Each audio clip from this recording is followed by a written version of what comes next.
Today we're going to discuss about work. So what is work? So this is the product of a magnitude of the force, the magnitude of the displacement, and cosine theta, where theta is the angle between the force and the displacement. So work is the product of the force times the displacement and cosine theta. Let's say we have a box. If you push it or pull it with a certain angle, then the work is equal to the force times the displacement times cosine theta.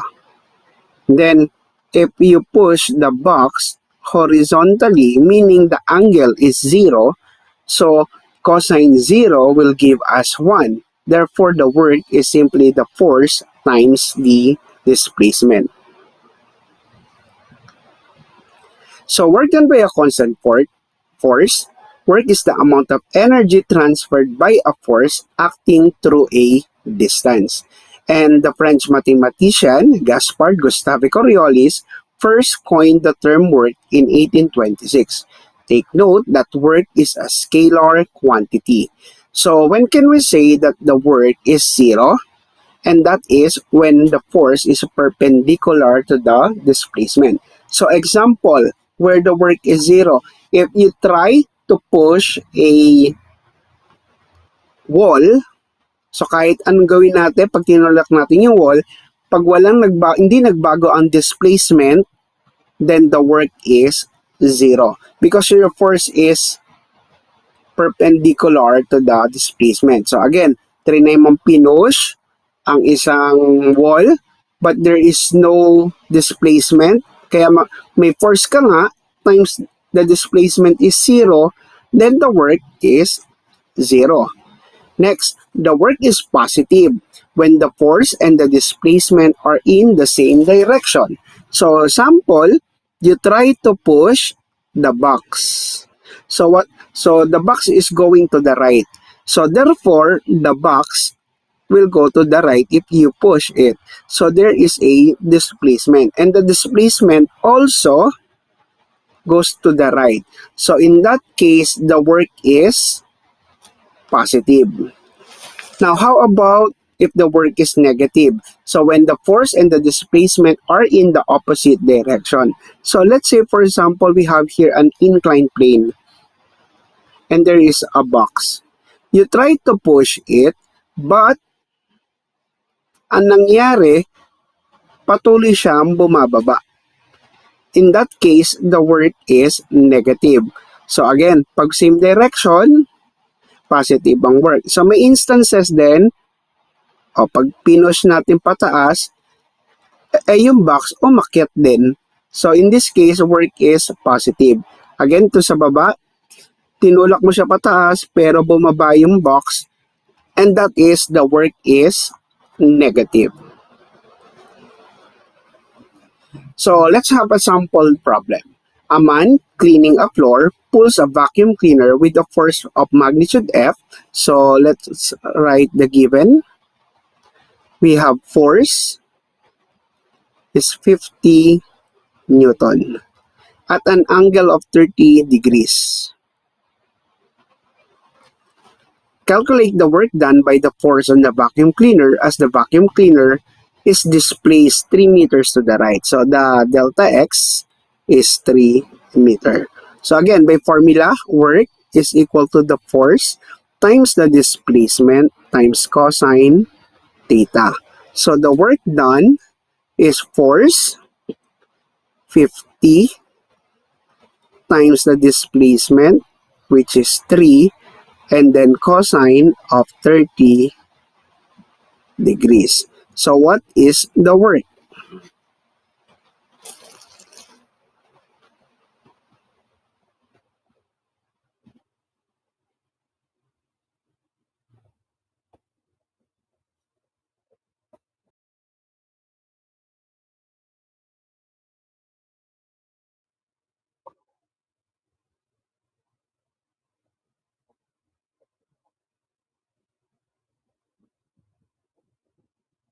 Okay, 50 times 3 cosine 30 degrees will give us a value of 129.9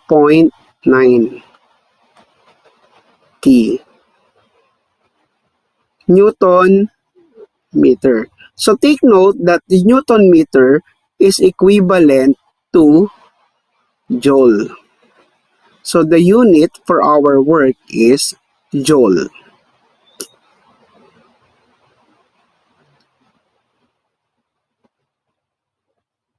Okay, so let's proceed with example number 2.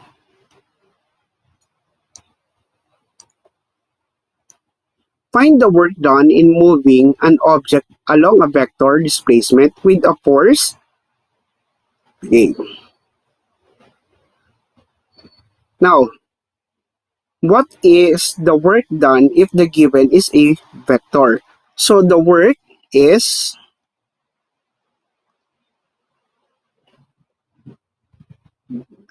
the displacement, and that is a vector, dot the vector force. So this is a dot product. So how do we solve for the dot product? So the dot product of a two vectors is we're going to use the scalar or the dot product. So what are we going to do is just simply multiply I with I and add it with the product of j with j and the product of the k and k. So example, what would be the work done in this sample problem? So the work, we have first 3 times 3. Then we have to add it with 5 times negative 3. Then plus negative 2 times positive 2. So in the dot product property, it is also commutative. Okay, so work now, 3 times 3 is 9. Then 5 times negative 3 is negative 15. Then negative 2 times 2 is negative 4. That will give us the work is equal to negative 10 joules.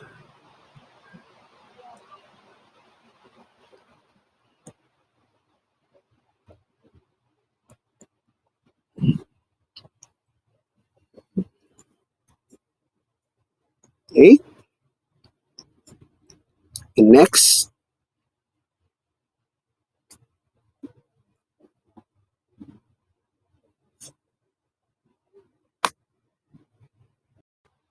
so a spring with spring constant 4 dyne per centimeter has a force of 40 dynes applied to it, stretching it. How much does the spring stretch? So ang ating work, a force is 40 dynes. So ang nawawala in displacement. So what is work?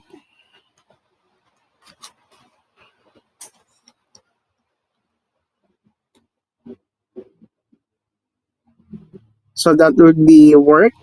Ano ba formula ng work? Force times the displacement.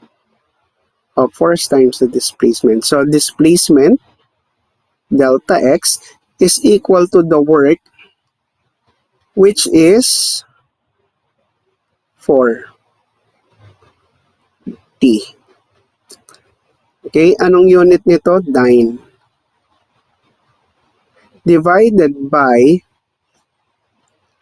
spring constant natin is 4 dyne per centimeter. Wait.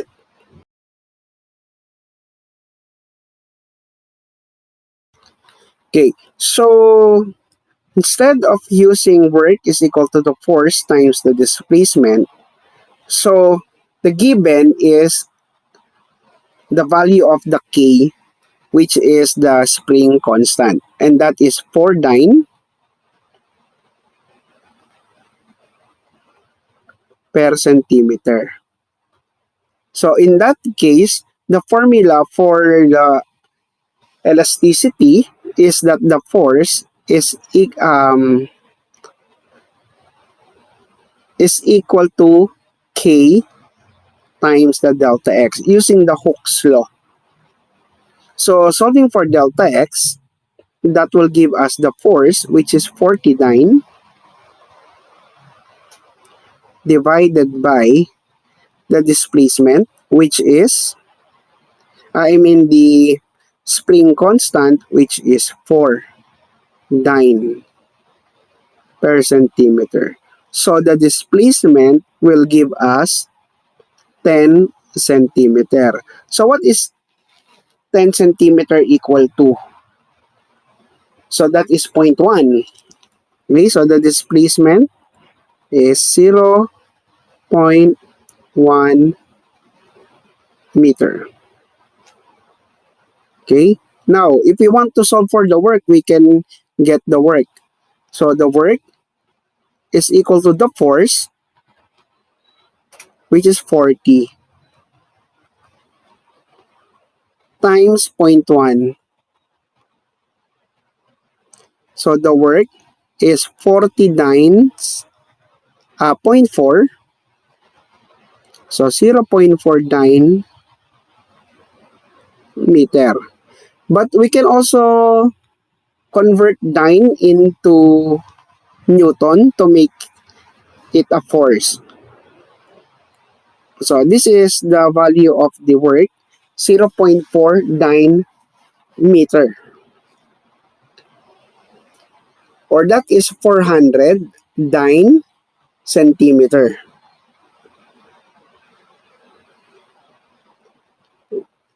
This is the next. Work as the area under the graph.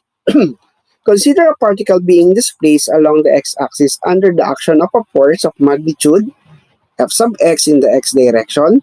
The work done by the force as the particular moves a displacement delta x is work is equal to the force times the displacement.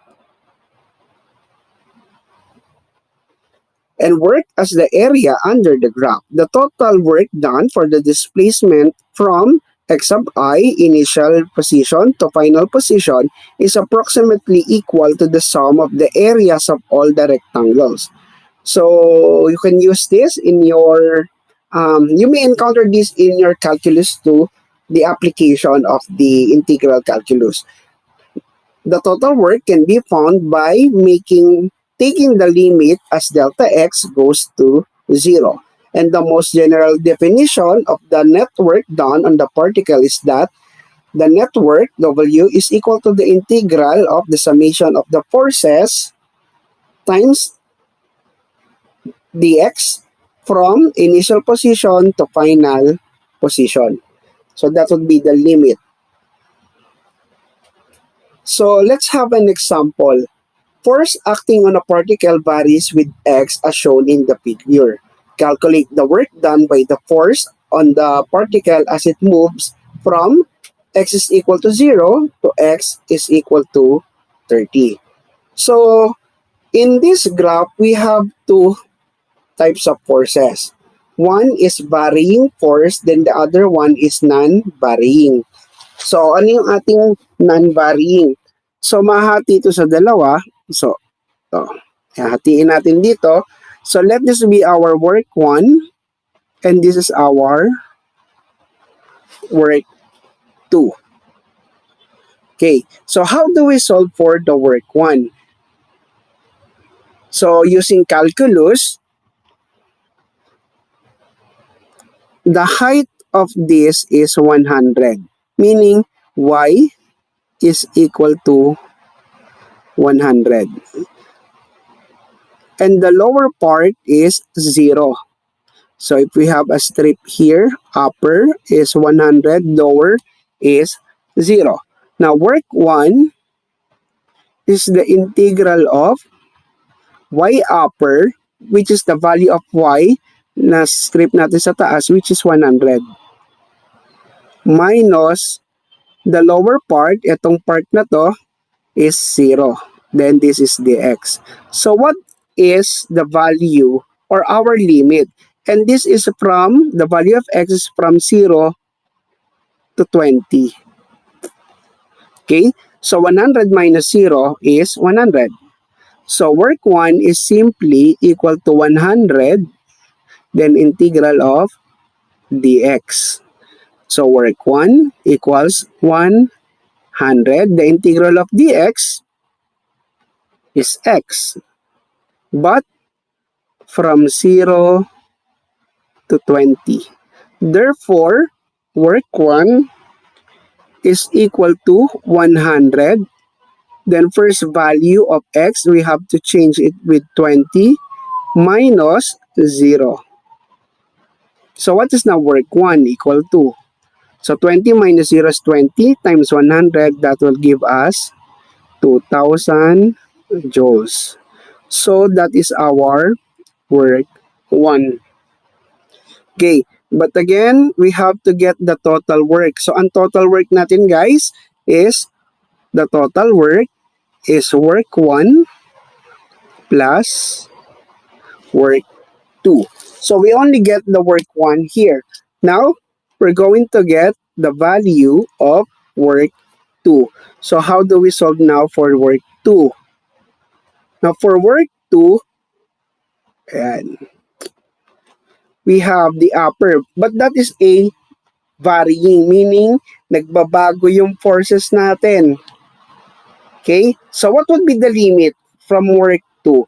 If the work 1 is from 0 to 20, and then our work 2 is from, so nagsimula yung pagbabago. So that is from 20 to 30. So from 20 to 30. But what is the upper? Okay? So this one, this point is equivalent to 20, 100. And this point is 30, 0. So given 2 points, we can get the equation of a line. Okay? So given 2 points, the formula is, first, in order to get the equation of a line, we need to get first the slope. So what is the slope? The formula for the slope is y sub 2 minus y sub 1 all over x sub 2 minus x sub 1. So point 1 is this one. So let this be point 1 and this is point 2. So y up, ang ating y sub 2 is 100 minus 0. For x, we have 20 minus 30. So the slope will give us 100 minus 0 is 100 divided by negative 10. So the slope is negative 10. Okay, so we can use the point slope form to get the equation. And the point slope form is y minus y sub 1 is equal to m times x minus x sub 1. So what? So let us use point 2 which is 30, 0 para mas madali natin makuha yung equation. So if we're going to use this, y minus 0, the slope is negative 10 times x minus 0 minus 30. Okay, so distribute. So this now y, then negative 10x. Negative 10 times negative 30.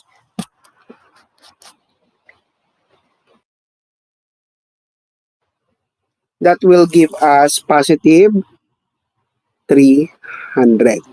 So in that case, ito yung ating y upper. So solving for work 2 now, work 2 is now equal to the integral of y upper, which is negative 10x plus 300. Minus y lower, again, ang strip natin, ang lower pa rin ay 0. So this is times the dx. But our limit is from 20 to 30. So therefore, our work 2, so let us distribute. Negative 10, constant, ilalabas, then integral of x dx. Then plus 300, integral of dx. So what is the integral of x dx? And that is x squared over 2 times negative 10. That will give us negative 5 x squared. Then plus 300, then integral of dx is x. But take note, this is from 20 to 30. So work 2 now is equal to negative 5. Unang value ng x is 30 squared minus 20 squared.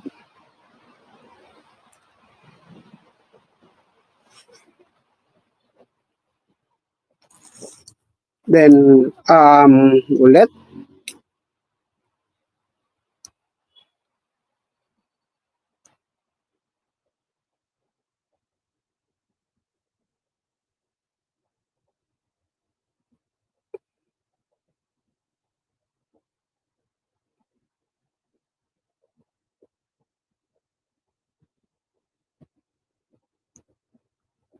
Okay, so first we have negative 5.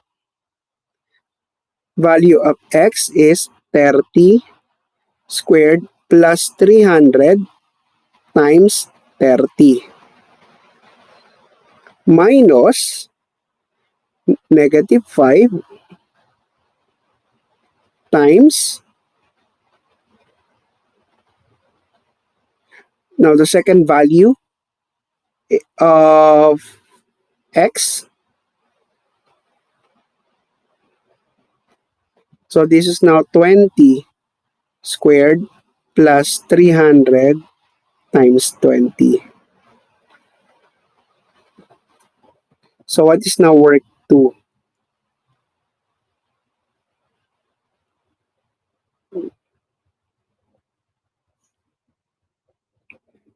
So kunin muna natin yung una. 30 squared is 900 plus 900 times negative 5 is negative 45. Negative 45 plus 9,000. So 45 yung una. Minus, yung result naman nito isa, 20 square is 400 times negative 5. That would be 2,000. So negative 2,000 plus 6,000.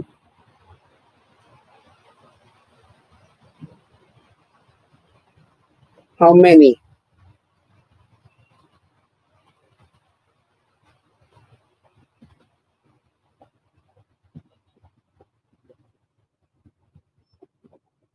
$4,000. So this will give us 4,000. So 4,500 minus 4,000. So work 2 is 500. So lagyan natin dito sa taas. So work 2 is equal to 500 joules. Therefore, the total work will give us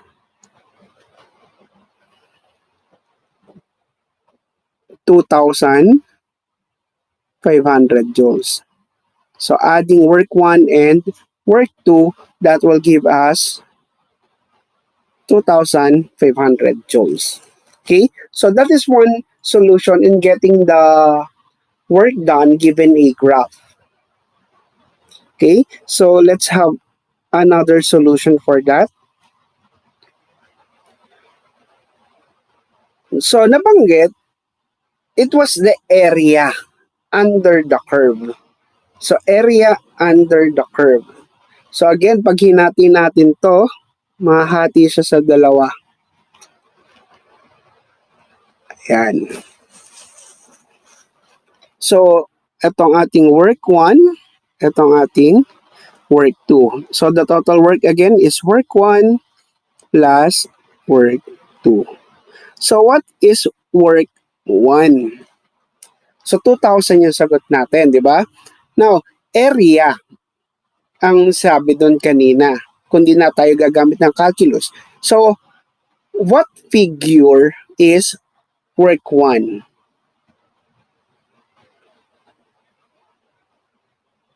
What figure is work 1? And it is a rectangle. So, work 1 is the area of the rectangle.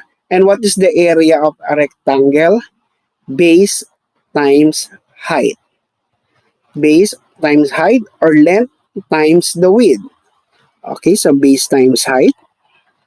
So work 1, what is the base? The base is from 0 to 20. So therefore, the base is 20. And how about the height? The height is 100. So work 1 is 20 times 100. That will give us 2,000 joules. So that is work 1. Now how about for work 2? Work 2 is an area of what? What figure is work 2? And the figure of work 2 is a triangle.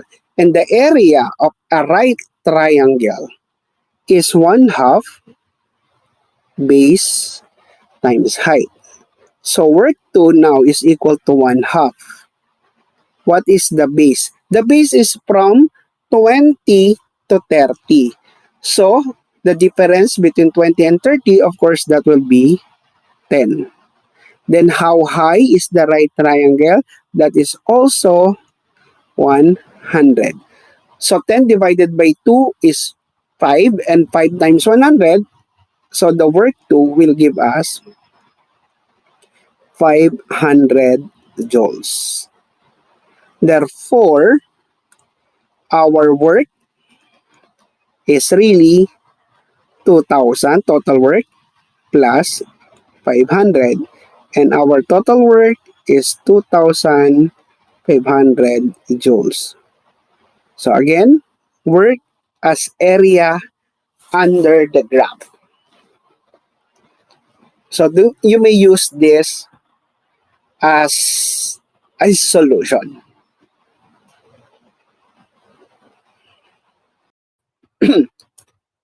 Okay, so next example. A body moving along the x-axis is acted upon by a force with x as shown.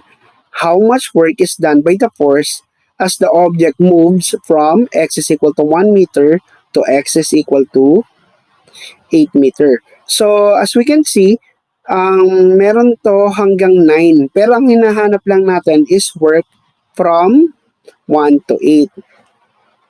So, ilan yung ating figure dito? So, from 1 to 4, yeah, let this be work 1. Then, 4 to 6, ayun yung ating work 2. 6 to 7, work 3. Then, 7 to 8, work 4. Okay? So, ang total work is work 1 plus work 2 plus work 3 plus work 4. Now, what is work 1? So, ano yung work 1? That is an area of a rectangle. So, base times height. So, ano yung base? 1 to 4. So, ang base natin, difference nun is 3. Then, ang height natin is, so hindi siya nakalagay dyan, no? So hindi siya negative 10, but the value is 8. So this is negative because this is below 0. So the work done is now equal to negative 24 joules for work 1. Now how about for work 2? For work 2, ano nakikita natin? We have a right triangle, so 1/2 base times height. So 1/2. Ang ating work 2 is from 4 to 6. So, the difference is 2. Then gaano siya kababa? And that is also negative 8. Okay? So, 2 divided by 2, 1. So, this will give us negative 8 joules. Now, for work 3 is another right triangle. So, 1 half base times height. So, this is 1 half. What is the base? And that is from 6 to 7. So, the difference is 1. But the height is, so this is only 4. 4 lang yung height ni dito. So, 4 divided by 2, that will give us 2 joules. And then the last one, we have work 4. And the area is simply a rectangle as well. Base times height. So, the base is from 7 to 8, that would be 1. And the height is 4. So, this is 4 joules. So, therefore, what is the total work? Please add negative 24 minus 8 plus 2 plus 4. So, negative 32 plus 6, that will give us negative 26 joules. So, that is the total work.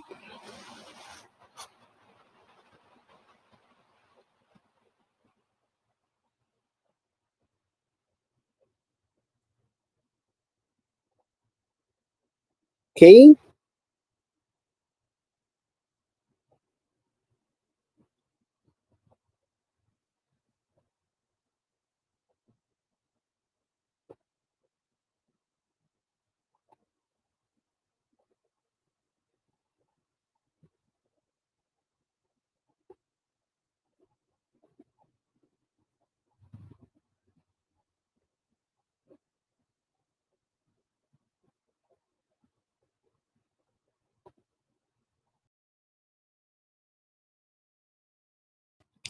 Next example, number 5.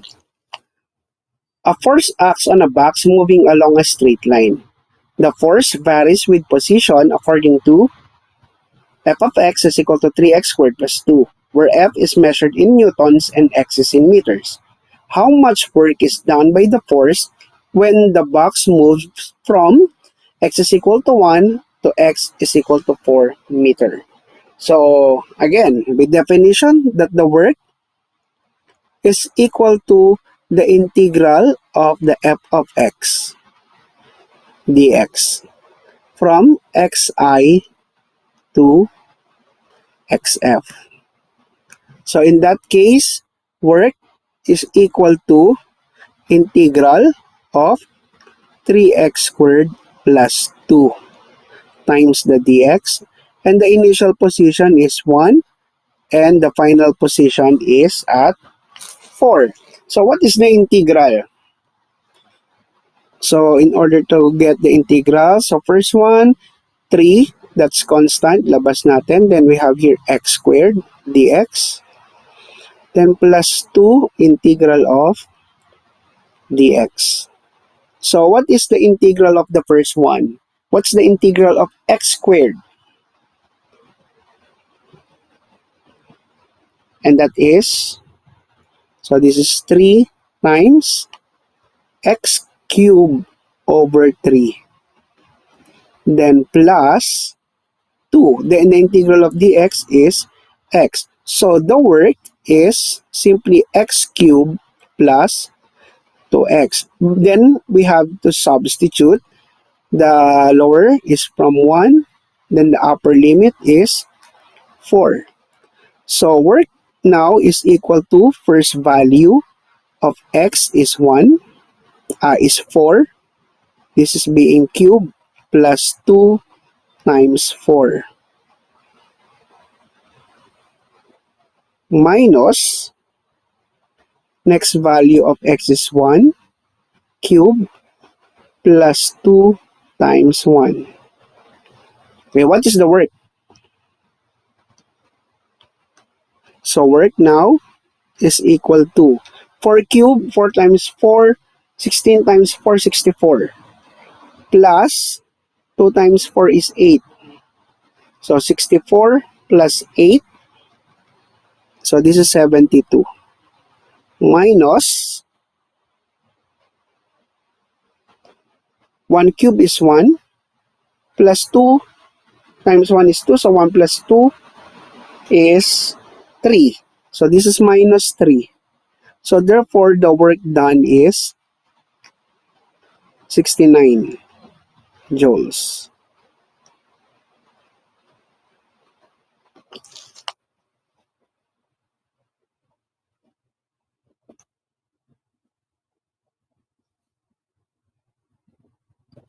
Okay, so that is for the work.